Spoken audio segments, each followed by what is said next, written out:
Dios hizo al hombre de barro. Al menos eso dice el Génesis. Metáfora o no, esa frase relaciona la tierra con nuestra naturaleza más corpórea. El hombre, a su vez, hizo con barro todo cuanto pudo, figuras, azulejos y cacharros tan útiles que sus modelos se han repetido durante miles de años. Pero con barro cocido, también hizo ladrillos, y con los ladrillos, ciudades. Con los ladrillos, escribió geometrías, dibujó estrellas, esculpió sueños, levantó torres. Todo lo que se puede hacer con ladrillo se hizo en este lugar. Y este lugar nació porque existe el ladrillo y la cerámica, y existe el hombre.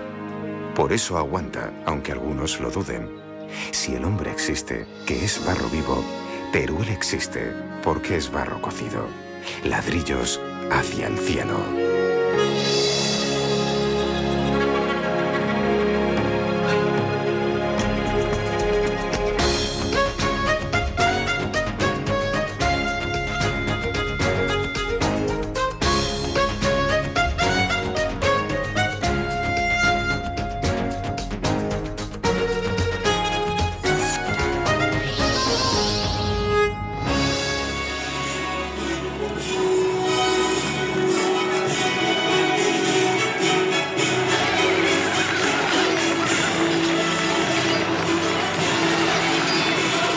Teruel existe desde hace mucho, al menos desde la Alta Edad Media.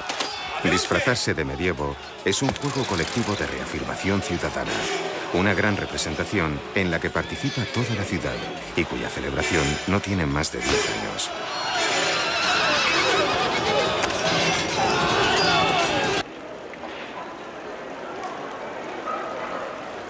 Plaza del Torico. Plaza de estructura medieval, irregular, porticada para asegurar el comercio bajo el rigor de todos los climas. Todos los caminos van a Roma, y en Teruel todas las calles llevan al Torico. Figura mínima, símbolo humilde, para muchos decepcionante y para otros suficiente. Vocablos afines. Toro, turolense.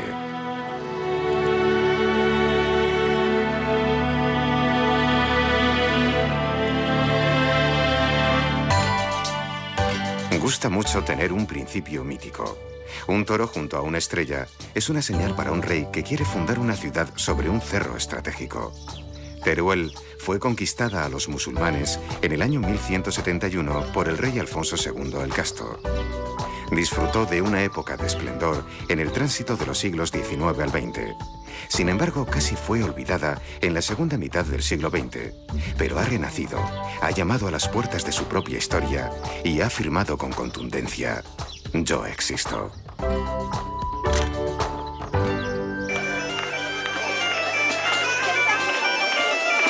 La fiesta anual de las bodas de Isabel de Segura se conmemora en torno a San Valentín, Día de los Enamorados. Se trata de una representación colectiva de los amantes de Teruel.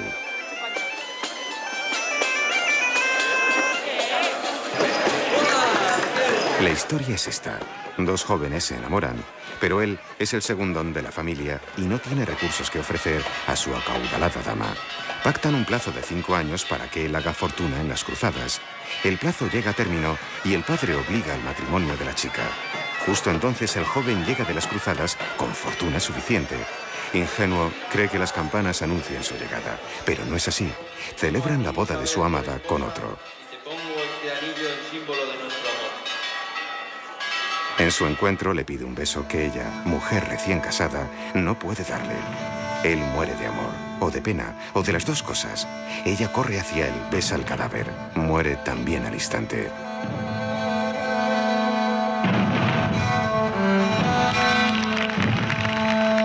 Y los entierran juntos, cuerpo con cuerpo, aquellos que en vida se amaron y no pudieron consumar su amor. La historia y la literatura están llenas de amores imposibles, rotos o trágicos. Cleopatra y Marco Antonio, Romeo y Julieta, Otelo y Desdémona, Calixto y Melibea. Al ser humano siempre le han conmovido este tipo de historias.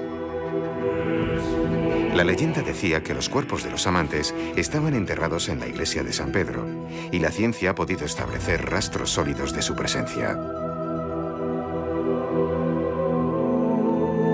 San Pedro da la impresión de una iglesia con aire bizantino, pero no lo es en absoluto. Fíjense lo que hace una buena capa de pintura. Imita el mármol, imita la madera, imita la sillería. Decoración modernista de intenciones caras y materiales pobres. La falsificación no corresponde a una impostura, sino a la escasez económica de la época y a un cierto descaro inocente.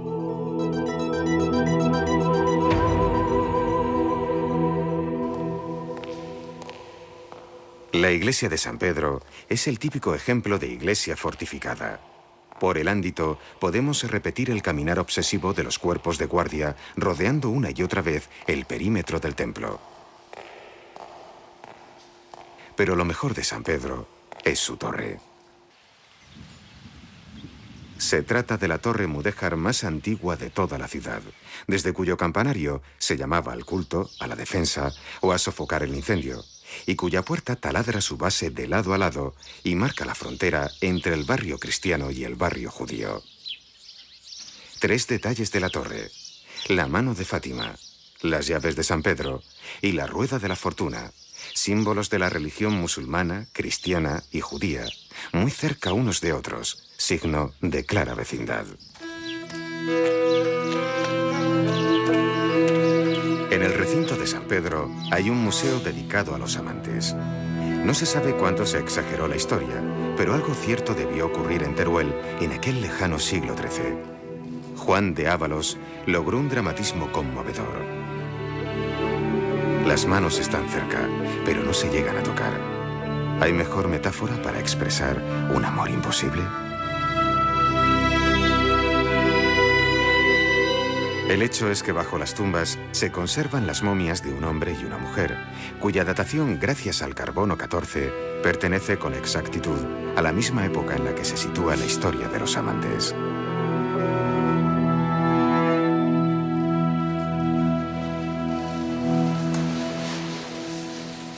La Escuela de Arte trabaja a favor del empeño creativo de más de 100 jóvenes turolenses. Sus ilusiones, sus expectativas. Todo pasa por una formación que se mueve entre las disciplinas clásicas y el moderno diseño de productos.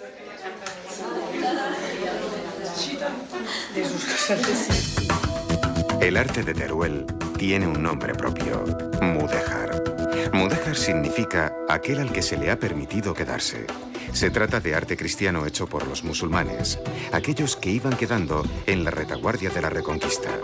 Eran buenos albañiles que trabajaban rápido, con materiales baratos y resultados precisos. En nuestro idioma, una gran parte del argot constructivo son palabras de etimología musulmana: alféizar, zaguán, azotea, zócalo y un largo etcétera. Hay que subrayar que, a diferencia de otros movimientos artísticos, el mudéjar es un arte único, solo desarrollado en nuestra península, y Teruel es uno de sus hitos.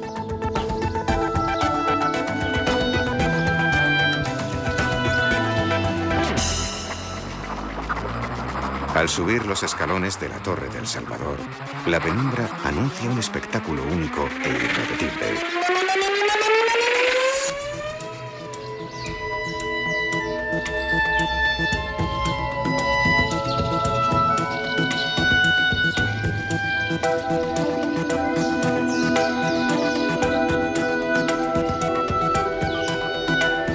Desde esta torre se ven las otras. Desde las otras se ve esta. Un juego de reflejos e insinuaciones en el que cada torre es idéntica a sí misma en los 4 lados y a la vez diferente a las demás. Esta vez agradecemos el pequeño tamaño de esta ciudad de menos de 35.000 habitantes. Los grandes edificios que la ciudad nunca tuvo nos permiten apreciar las torres de una manera casi idéntica a cuando fueron construidas hace 600 años.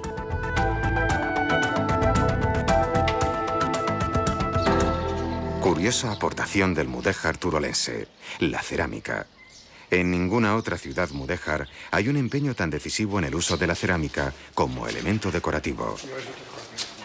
Lo milagroso es que aún hoy se conserva esta tradición, poco rentable, que rebusca en los óxidos de manganeso los mismos verdes que utilizaron sus ancestros. Bajo la dramática amenaza de algunas importaciones muy competitivas, la cerámica turolense vacila entre la extinción y la supervivencia.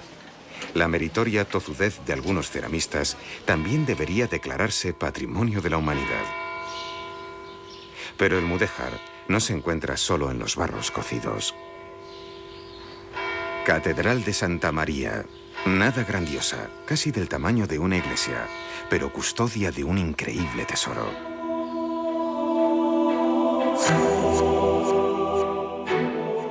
El tesoro no es su magnífico cimborrio mudéjar ni el retablo de madera renacentista.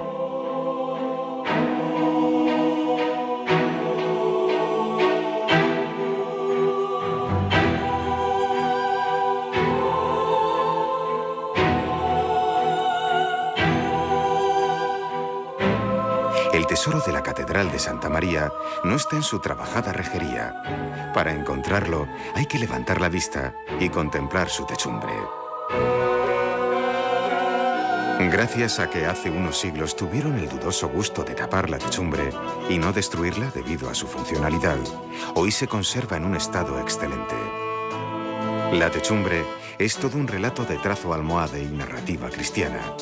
Es como un inmenso cuadro de 250 metros cuadrados que nos cuenta el Teruel del siglo XIII. Una curiosidad que se anticipa en muchos siglos a lo políticamente correcto. El número de figuras masculinas y femeninas en toda la techumbre es idéntico.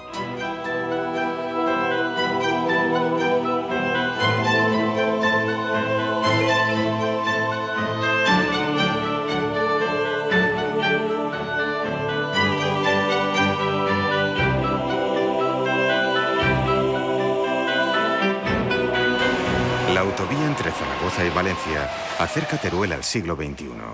Antaño el tren era el único enlace de Teruel con el mundo. La llegada del ferrocarril supuso un gran impulso para el Teruel de principios del siglo XX. En la actualidad, un ascensor conecta la estación con la ciudad, pero a principios del siglo XX se construyó una poderosa escalinata que ascendía desde el nivel del ferrocarril hasta la plaza del Óvalo. La escalinata es todo un símbolo de aquella época.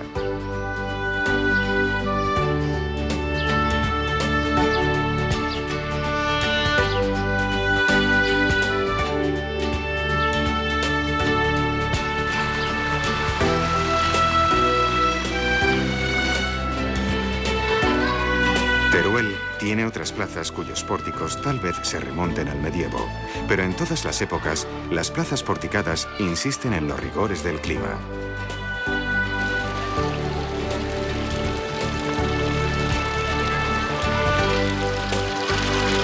El agua de la fuente nos recuerda que la lluvia que discurría por la plaza del Torico terminaba escurriendo en un aljibe que hoy es visitable, grandioso depósito de más de 7 metros de altura.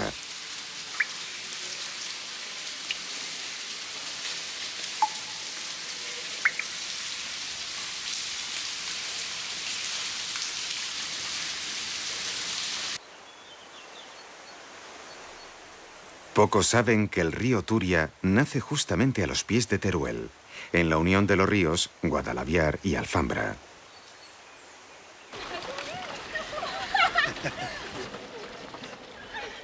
El pantano, situado a pocos kilómetros de la ciudad, es la auténtica playa de Teruel. Con frecuencia la fama de sus inviernos hace olvidar el rigor de sus veranos.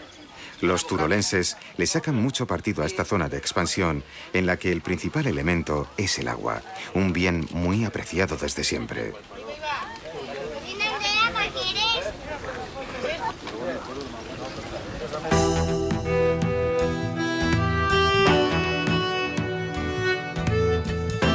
Arriba acueducto, abajo viaducto. Impresionante obra de ingeniería civil del siglo XVI que aún hoy sigue siendo útil.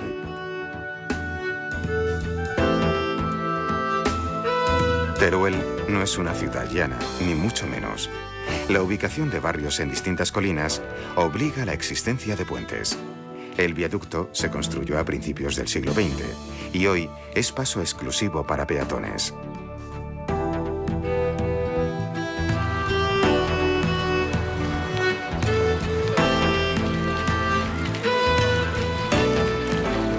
En paralelo, otro puente más moderno. Quizá no tan elegante como el antiguo acueducto, pero práctico y muy necesario.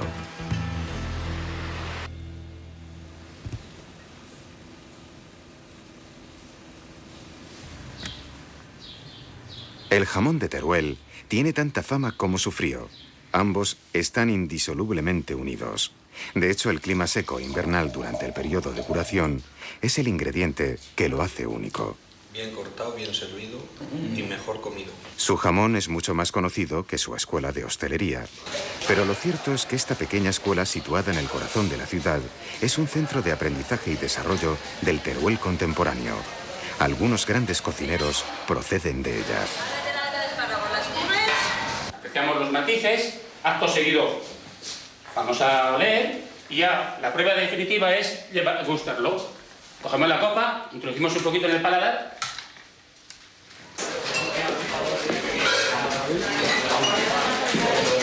Para muchos, es una verdadera sorpresa que esta pequeña ciudad alterne sin problemas la comida tradicional y la cocina creativa en un viaje gastronómico de lo más suculento.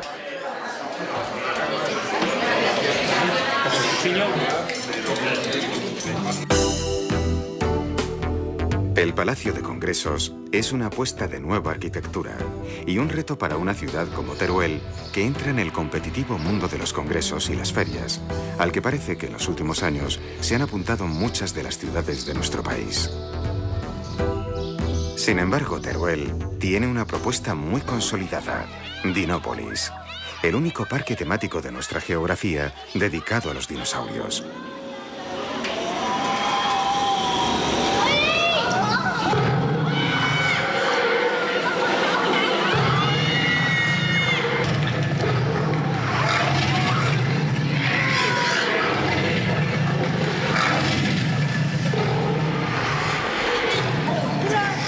Dinópolis es un lugar de juego y aprendizaje, donde se alterna la investigación de los paleontólogos y sus aplicaciones museísticas con un mundo de cachivaches y atracciones que hacen las delicias de padres y niños.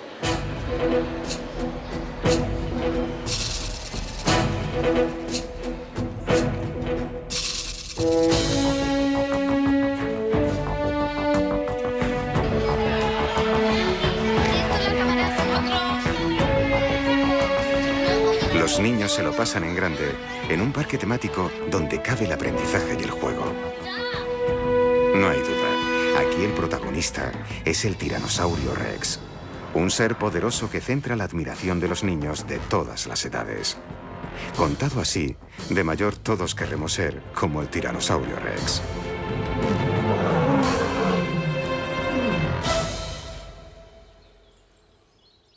Lo más interesante es que toda la región está llena de huellas de dinosaurios, huesos y restos de aquel mundo remoto.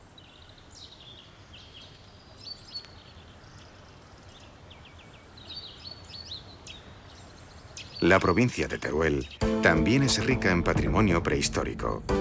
En cuevas y abrigos de la zona es posible ver representaciones de animales que todavía corretean por campos cercanos.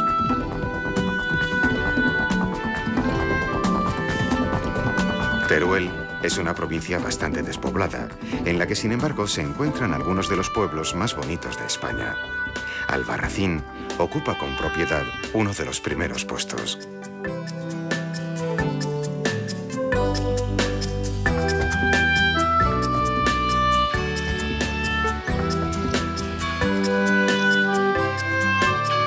De Albarracín se podría contar mucho de su historia, crecida a los pies del río Guadalaviar, pero lo mejor es caminar por sus calles.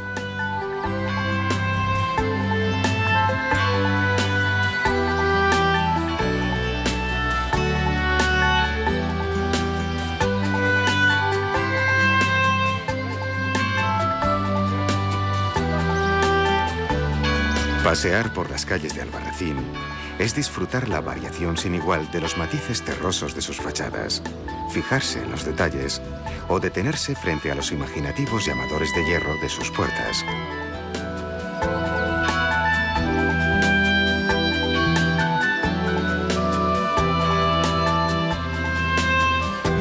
Muchos han oído hablar de Albarracín, pero muchos menos de Rubielos de Mora. Casas y palacios que se remontan a un pasado glorioso y que se han conservado gracias al respeto de sus habitantes hacia la arquitectura tradicional. Hay mucho ahorro personal invertido en estas piedras. Muchos oriundos que emigraron en el pasado recuperan el pueblo poco a poco.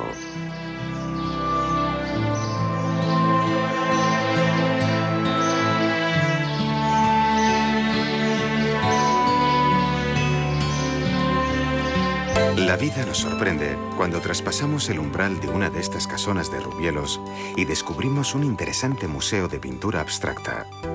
El pequeño museo tiene obra de Salvador Victoria, además de otros pintores coetáneos.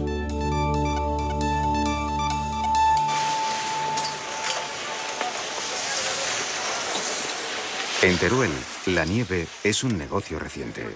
La mejoría de las comunicaciones ayudan a que sus pistas sean lugar de aprendizaje de muchos valencianos, que viven al nivel del mar, pero en la cercana provincia de Teruel tienen el pueblo de mayor altitud de España, Valdelinares.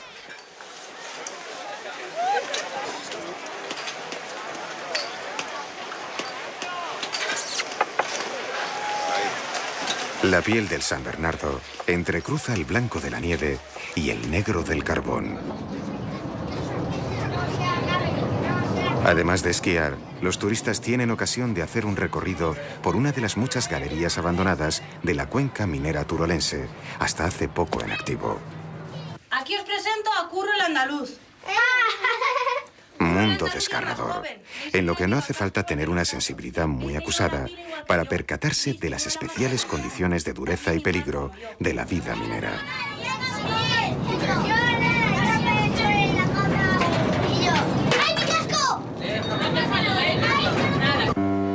La minería fue uno de los motores que hizo rico el siglo XIX en Teruel. El modernismo, que era el estilo epatante del momento, aparece en algunos edificios del casco antiguo. Entre todos los edificios modernistas, en la Plaza del Torico hay dos viviendas que destacan. Ambas fueron obra de Pablo Monguió, discípulo directo de Gaudí.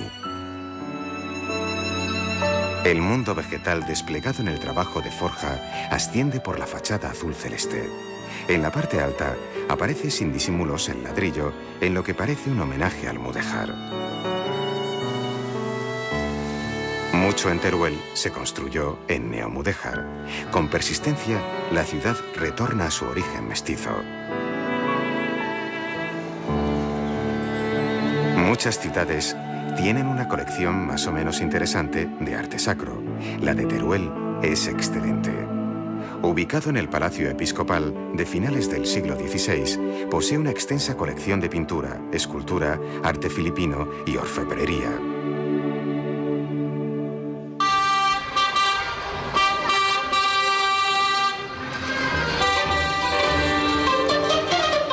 Más allá de los museos, la animada vida cultural de cualquier ciudad española está salpicada de sorpresas de última hora.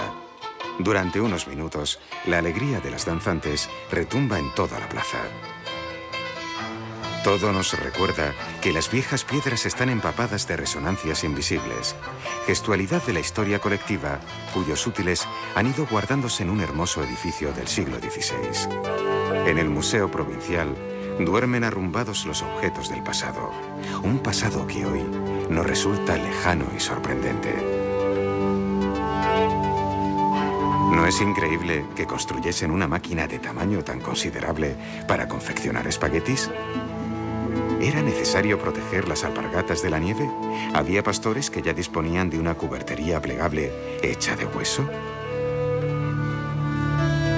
El museo redobla su interés con una farmacia de época que en su día fue trasladada pieza por pieza desde su lugar de origen, pero también conserva vestigios de un pasado remoto en el que destaca un mosaico romano.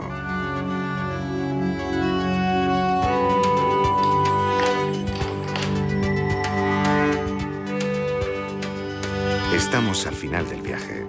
En la habitación del hotel, cuya puerta se abre con una tarjeta de plástico, la máquina fotográfica, naturalmente digital, nos golpea la memoria con objetos que acabamos de ver en el museo.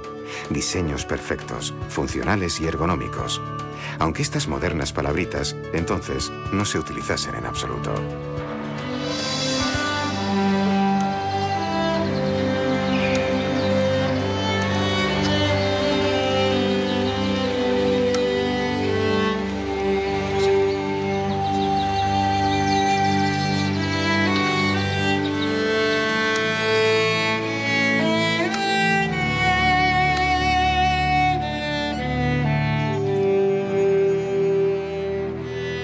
En un mundo donde casi todas las ciudades coronan sus plazas con estatuas inmensas o fuentes grandiosas, Teruel, tan alejada de las grandes rutas, muestra con sencillez su símbolo más preciado, el torico.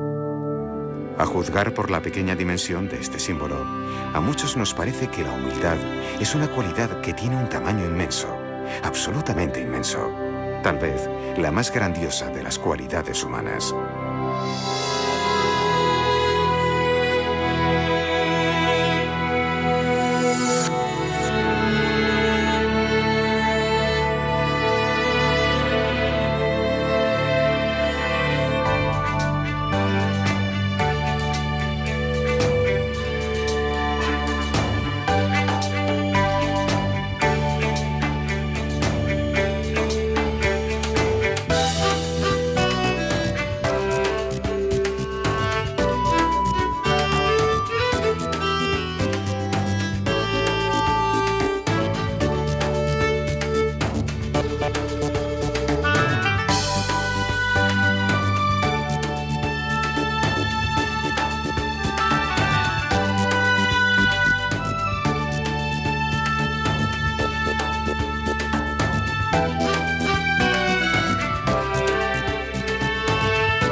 La próxima semana en Ciudades para el siglo XXI.